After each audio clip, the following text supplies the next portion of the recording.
എന്തെങ്കിലും ഒരു കോൺവെർസേഷൻ നടന്നു കഴിഞ്ഞാൽ അതിനെക്കുറിച്ച് രാത്രിയും പകലും ആലോചിച്ച് എന്തായിരിക്കും അവർ ചിന്തിച്ചിട്ടുണ്ടാവുക, ഞാൻ അങ്ങനെ പറഞ്ഞത് തെറ്റായി പോയി, ഞാൻ ഇങ്ങനെ പറഞ്ഞാൽ മതിയായിരുന്നോ എന്നൊക്കെ ആലോചിക്കാറുണ്ടോ? അഥവാ ഒരു ഡിസിഷൻ എടുക്കണം എന്നുണ്ടെങ്കിൽ നിങ്ങൾക്ക് കുറേ ആലോചിച്ചാലും ഒരു ഡിസിഷൻ എടുക്കാൻ പറ്റാത്ത രീതിയിൽ നിങ്ങൾ സ്റ്റക്കായിട്ട് തോന്നാറുണ്ടോ?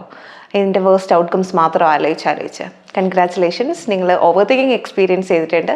സോ ഐ തിങ്ക് നമുക്ക് മിക്കവർക്കും അറിയാമായിരിക്കും ഓവർ തിങ്കിങ്ങിനെ കുറിച്ച്. അതിനെക്കുറിച്ച് നമുക്കിന്ന് ഡിസ്കസ് ചെയ്യാം. ഞാൻ ഡോക്ടർ നിവ ജേക്കബ്, സൈക്കാട്രിസ്റ്റ് ആണ്. സോ ഓവർ തിങ്കിങ് എന്ന് പറഞ്ഞാൽ അതിന് ഒരു ആൻഷ്യസ് കമ്പോണൻറ്റ് കൂടിയുണ്ടല്ലേ. നമ്മളെ പ്രൊട്ടക്റ്റ് ചെയ്യാൻ വേണ്ടി, നമുക്ക് തെറ്റൊന്നും സംഭവിക്കാതിരിക്കാൻ വേണ്ടി, നമ്മളെല്ലാം ശരിയായിട്ട് ചെയ്യാൻ, നമുക്ക് സേഫ് ആയിട്ടിരിക്കാൻ വേണ്ടി നമ്മുടെ ബ്രെയിൻ ചെയ്യുന്ന ഒരു കാര്യമാണ്. ഓവർ തിങ്കിങ് ചെയ്യുമ്പോഴേക്കും നമ്മളൊരു ലൂപ്പിൽ കയറിയ പോലെയാണ്. നമുക്കതിൽ നിന്ന് ഇറങ്ങാൻ പറ്റത്തില്ല. നമ്മളതിൽ കുറേ പ്രശ്നങ്ങൾ മാത്രം കണ്ടുകൊണ്ടിരിക്കത്തുള്ളൂ. നമ്മളത് ഭയങ്കര ഡിഫിക്കൾട്ടാണ്. നമുക്ക് അങ്ങനെ ചെയ്ത് കഴിഞ്ഞാൽ നമുക്കൊരു ഡിസിഷൻ എടുക്കാനോ കാര്യങ്ങൾ ഡീൽ ചെയ്യാനോ പറ്റാത്ത തരത്തിൽ നമ്മൾ ആ ലൂപ്പിനകത്ത് പെട്ടുപോകും. ചിലപ്പോൾ നമ്മൾ ഫെയിലിയർ ആയി പോകുമോ എന്നുള്ള പേടി കൊണ്ടാവാം, ചിലപ്പോൾ നമ്മൾ പെർഫെക്റ്റ് ആയിട്ട് ഇരിക്കാൻ വേണ്ടി ആകാം. ഓവർ തിങ്കിങ് ഇവിടേക്കാണ് നമ്മളെ എഫക്റ്റ് ചെയ്യാറുള്ളത്. സോ ഓവർ തിങ്കിങ് എന്ന് പറയുന്നത് ചിലപ്പോൾ പാസ്റ്റിനെ കുറിച്ചായിരിക്കാം, ഫ്യൂച്ചറിനെ കുറിച്ചായിരിക്കാം.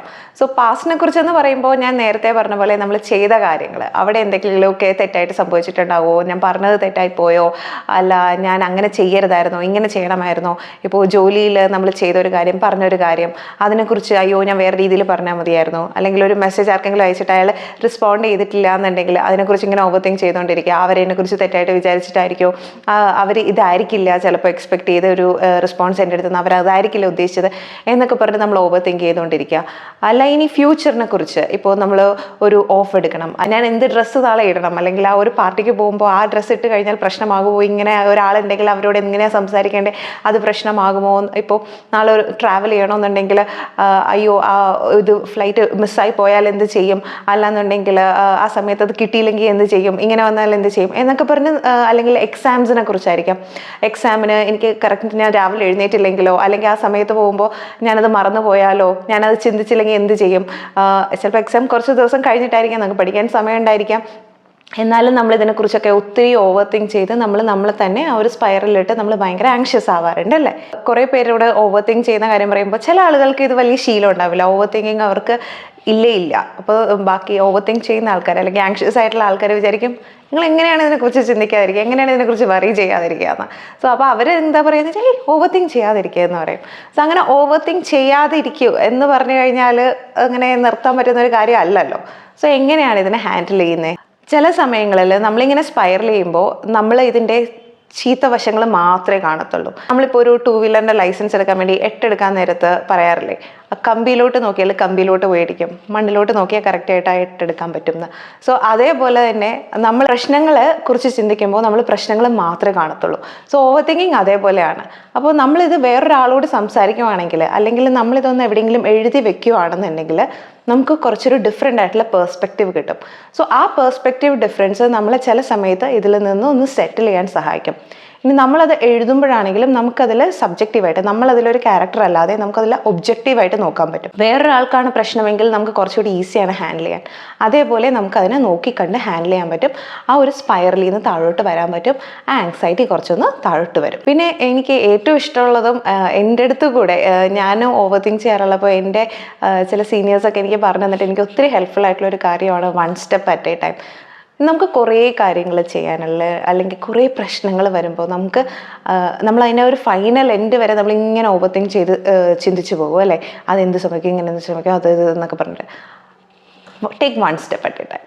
സോ നമുക്ക് ഏറ്റവും പ്രിലിമിനറി ആയിട്ട് ആദ്യത്തെ ഒരു സ്റ്റെപ്പ് ഉണ്ടാവും. ഇപ്പോൾ നമ്മൾ എവിടെയെങ്കിലും യാത്ര പോയി അവിടെ വെച്ച് നമ്മുടെ പാസ്പോർട്ട് കാണാതെ പോകുന്നു എന്നതിന് മുന്നേ നമ്മൾ ആദ്യം യാത്ര ചെയ്യണമല്ലോ. ആ ഒരു ഫസ്റ്റ് സ്റ്റെപ്പ്, അല്ലെങ്കിൽ നമുക്ക് എന്താണോ ആദ്യം ചെയ്യാൻ പറ്റുന്നത്. ഇപ്പോൾ നമ്മൾ എക്സാമിന് തോറ്റു പോകും എന്ന് വിചാരിക്കുന്നതിന് മുന്നേ എക്സാം എഴുതണമല്ലോ. എക്സാം എഴുതണമെങ്കിൽ ആദ്യം എന്ത് ചെയ്യണം, പഠിക്കണം. അതിനാദ്യം ഒരു ചാപ്റ്ററെങ്കിലും പഠിക്കണമല്ലോ. ആ ഒരു chapter. So like taking 1 step at A time. അങ്ങനെ ഓരോ കാര്യങ്ങൾ, നമ്മുടെ തൊട്ട് മുന്നിലുള്ള കാര്യം മാത്രം നമ്മൾ ചെയ്യുക. അത് ചെയ്തിട്ട് അതിൻ്റെ ബാക്കി കാര്യങ്ങൾ പിന്നെ വരുന്ന കോൺസിക്വൻസസിനെ നമുക്ക് ഫേസ് ചെയ്ത് പോകാൻ പറ്റും. പിന്നെ പ്രസൻ്റ് ആയിട്ടിരിക്കുക എന്നുള്ളതാണ് കാര്യം. പാസ്റ്റും ഫ്യൂച്ചറും നമുക്ക് എപ്പോഴും ആങ്സൈറ്റി തരുന്നൊരു കാര്യമാണ്. ചെയ്തു പോയ കാര്യങ്ങൾ നമുക്ക് മാറ്റി ചെയ്യാൻ പറ്റില്ല, ഫ്യൂച്ചറിലുള്ളതിൽ നമുക്ക് കൺട്രോൾ ചെയ്യില്ല.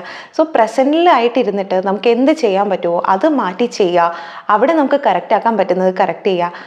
കഴിഞ്ഞുപോയ കാര്യങ്ങൾ കഴിഞ്ഞുപോയി. ഇനിയിപ്പോൾ അവർക്ക് എന്തെങ്കിലും ചിന്തിച്ചിട്ടോ വിചാരിച്ചിട്ടോ ഉണ്ടെങ്കിൽ അവർ വന്ന് പറയുവാണെങ്കിൽ നമുക്കത് ഹാൻഡിൽ ചെയ്യാം എന്നുള്ളതേ നമുക്ക് ചെയ്യാൻ പറ്റത്തുള്ളൂ. മറ്റുള്ള ആൾക്കാർക്ക് എന്താണ് തോന്നുന്നത്, എന്താണ് വിചാരിക്കുന്നത് അസ്യൂം ചെയ്ത് നമ്മളെ സ്പൈറൽ ചെയ്യാതിരിക്കുക. ഇനി ഫ്യൂച്ചർ അത് നമ്മുടെ കൺട്രോളിലുള്ളതല്ല.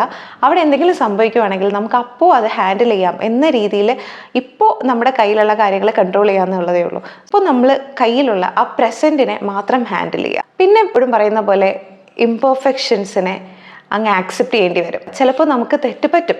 അപ്പോൾ നമ്മൾ കംപ്ലീറ്റ്ലി പെർഫെക്റ്റ് ആയിട്ട് ഇരിക്കണം എന്ന് വിചാരിച്ചിട്ട് കാര്യമില്ല.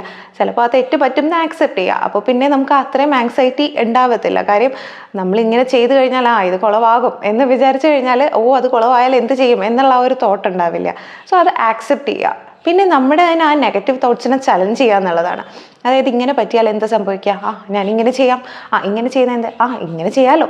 സോ നമ്മളെക്കാളും നമുക്ക് ആ ഒരു തോട്ടിനേക്കാളും വലിയൊരു മിസ്റ്റേക്ക് ആണെങ്കിലോ എന്ന രീതിയിലും നമുക്കതിനെ ചലഞ്ച് ചെയ്യാം. ഇങ്ങനെയാണ് പ്രശ്നമെങ്കിൽ ഇതിനേക്കാൾ വലുത് ഇങ്ങനെ സംഭവിച്ചാലോ. ഇപ്പം നമ്മൾ പറയില്ലേ കണ്ണിൽ കൊള്ളാനുള്ളത് പിരുകത്ത് കൊണ്ടുപോയി എന്ന് പറയണ പോലെ ചെറിയ ഒരു പ്രശ്നം ആയി കാണാം. അതിനെ ഒരു വലിയൊരു പ്രോബ്ലം ആയിരുന്നെങ്കിലോ അതിനേക്കാൾ ചെറുതല്ലേ ഇത് എന്ന രീതിയിൽ നമുക്ക് അതിനെ ഹാൻഡിൽ ചെയ്യാൻ പറ്റും. അങ്ങനെ ചലഞ്ച് ചെയ്യുക നമ്മുടെ നെഗറ്റീവ് തോട്ട്സിനെ. ചില സമയത്ത് നമുക്ക് ഒത്തിരി ചിന്ത വരുമ്പോഴേക്കും നമ്മളുടെ ഇമ്മീഡിയറ്റ് തോട്ട് എന്താണോ ആ ഒരു ഇൻസ്റ്റിങ്ക്റ്റ് ആയിട്ട് നമുക്ക് വരുന്നൊരു തോട്ട് ഉണ്ടാവില്ലേ, അതനുസരിച്ച് പോകാന്നുള്ളത്. ആ ഫസ്റ്റ് തോട്ടിൽ ആക്ട് ചെയ്യുക എന്നുള്ളതാണ് ഭയങ്കര ഹെൽപ്ഫുൾ ആയിട്ടുള്ളൊരു കാര്യം. അപ്പോൾ നമ്മൾ ഒത്തിരി ചിന്തിക്കത്തില്ല. ചിലപ്പോൾ അതായിരിക്കും ഏറ്റവും ബെറ്റർ ആയിട്ടുള്ളത്. ഇനിയിപ്പോൾ അതല്ലാന്നുണ്ടെങ്കിലും പിന്നെ കറക്റ്റ് ചെയ്യാന്നേ. നിങ്ങൾക്ക് ഓവർ തിങ്കിങ് ഉണ്ടാവാറുണ്ടോ? ഏത് ടോപ്പിക്കിലാണ് നിങ്ങൾ ഏറ്റവും കൂടുതൽ ഓവർ തിങ്ക് ചെയ്യാറുള്ളത്? നിങ്ങൾ ഇതേപോലെ സ്പൈറൽ ചെയ്ത് കഴിഞ്ഞാൽ എങ്ങനെയാണ് നിങ്ങളുടെ ഓവർ തിങ്കിങ് ഹാൻഡിൽ ചെയ്യാറുള്ളത്? അത് കമൻറ്റ് ചെയ്യുക, നമുക്ക് ഡിസ്കസ് ചെയ്യാം.